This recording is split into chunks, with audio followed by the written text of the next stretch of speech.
demander, mais sache aussi qu'en demandant telle ou telle chose, certainement il y a un principe que Dieu a mis de côté. Ça veut dire que moi je dois faire quelque chose, lui aussi doit faire quelque chose. Alléluia. Je vais vous prendre un exemple simple. Depuis toujours, tu demandes le mariage à Dieu. Alléluia. Mais Dieu te dit que pour avoir le mariage bien aimé, c'est Dieu qui le donne. Mais Dieu te dit, parmi les principes, puisque tu demandes le mariage, sache que tu ne peux pas aller dans un foyer au moment où on a eu la maladie. Alléluia. Déjà, tu es insolente. Déjà, tu ne respectes pas tes parents. Mais tu veux aller dans un foyer. Et tu insistes. Dieu ne te donnera pas cela parce qu'il veut d'abord te traiter à ce niveau-là afin de te donner le mariage. Alléluia. Déjà dans la maison, vous êtes ensemble dans la maison de Yo Canada. Vous êtes toujours en contradiction.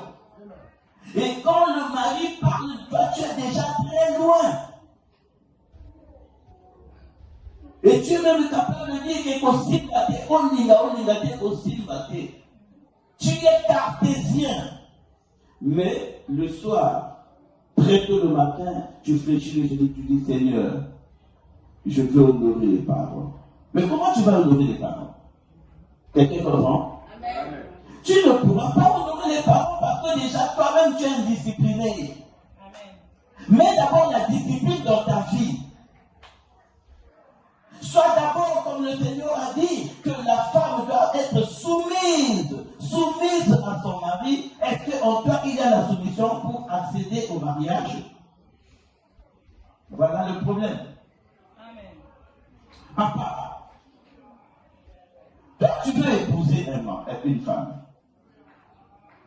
Tu donnes ta parole mielleuse. Tu dis que non, moi je vais t'épouser. Mais il y a pas la moitié qui nous demande dans l'utilité. Tu es passé par là. Et quand tu viens dans l'église, tu as déjà côtoyé une sœur. Là, tu deviens comme un prêtre qui ne connaît pas le péché, qui n'a jamais rencontré le péché. Et même ta salutation est pieuse. Tu es plus que même tout le monde dans l'église.